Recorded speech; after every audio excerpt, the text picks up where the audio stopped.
Students, welcome back to class today. Remember last time we were working on an assignment or activity called daily nutrition.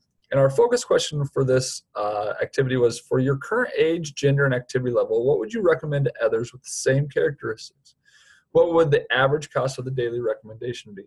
Okay, we worked through section 1 together with 3 different articles. Remember, there's some of this information that's really important and others of it that's opinion that will probably help you answer your question above. If you were gone last time, you're more than welcome to get the information from a friend, go throughout the articles and get it yourself. But what it's going to do, it's going to help you on your assessment. This top question, the focus question, is your assessment question, and the information below will help you answer that. Last class, you were really working on section 2 and coming up with your ideal meal for the day. And you should have come up here and kind of approximately got how many calories you would have had for breakfast, lunch, dinner, snack, and then your total calories. And did you meet or go over your recommended answer from section 1? What you're going to work on today is the cost of a meal. So for example, let's say I had hamburger. Okay, I had a hamburger. I had it for dinner. And now I got to go find cost. So I need to go right here to this link. It's going to take me to Walmart online shopping. You'll have to type in your zip code real quick. Just hit X here. And now we can start searching and going shopping for food. So let's say we have hamburger and we have hamburger meat. Okay, you have a bunch of different options here, and you can be the most cost efficient. You can try to go for ease, whatever you think you're going to do. Maybe you're like, well, I want them already made in patties for me so I don't have to do that. So for $5.87, I get 1 pound of hamburger patties. Okay, so I have $5.87 for 1 lb. Okay. Now I understand that you didn't eat all your hamburgers, so you would have the hamburgers ready for your other meals. If you wanted to, you could do this one of 2 ways. You could say I had 1 hamburger, so what's and there was 4 hamburgers in there, so what's 587 divided by 4, and that would give me my hamburger per price. Or you could just keep it for your hamburger for 1 pound for here and just keep it for simplistic reasons. Okay, you'd also need buns, okay, for dinner. Even though you'd only use 1 bun, same type of thing. Let's say it cost $2 for a package of buns, and there was 8 of them, so it's 50 cents a bun. So you could say 0.5 cents a bun. If you wanted to break it down, or you could just keep it for $2 and just know that it's probably not that expensive for the meal, but you get an idea of what's going on. Your goal is to get as much as you can in here. I understand that, once again, you're going to have excess and you can use this other places, but this is just kind of giving you an average of what a cost of meal would go for that one time.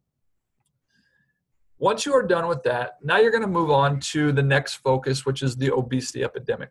Okay? And the obesity epidemic is something that our country really battles with. And there's multiple different reasons why you think their obesity epidemic happens.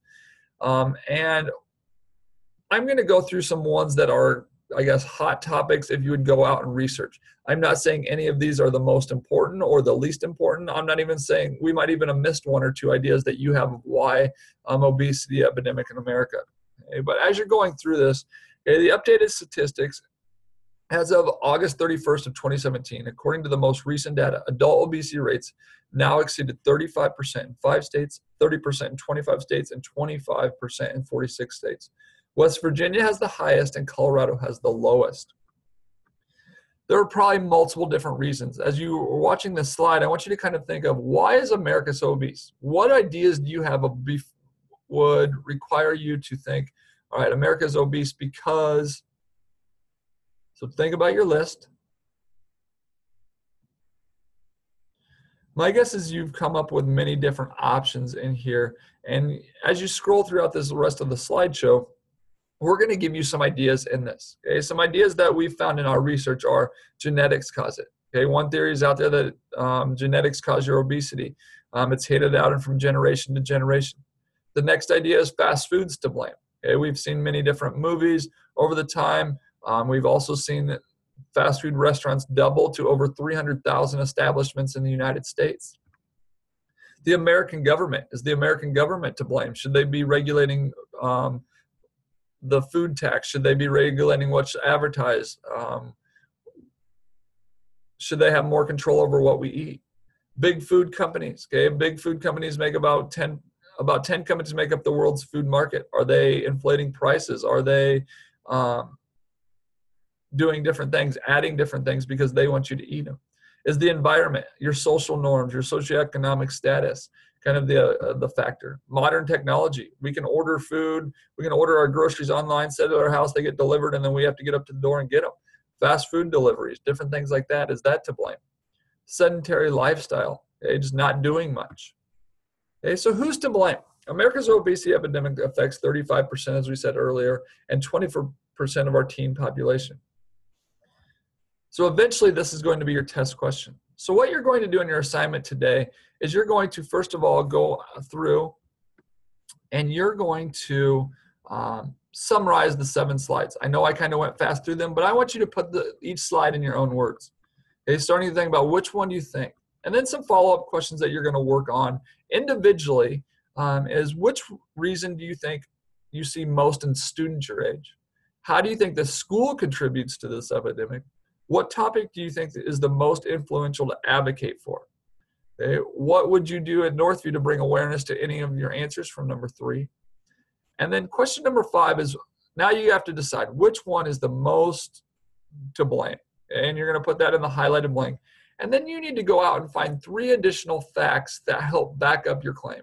Anything that helps back up why you think, or something that would bring awareness to one of those topics above to there. So your goal today is to finish your daily nutrition, okay, sections 1, 2, and 3, and then to move on to the obesity epidemic and to get this obesity epidemic activity done for class next time. If you have any questions, please send me an email and I'll get back to you as soon as I can. Remember to be respectful to the sub and to your peers, and make sure you're working on this. Even though it is an individual assignment, as long as you're working and in a desk, I'm okay with where you're sitting. Thank you.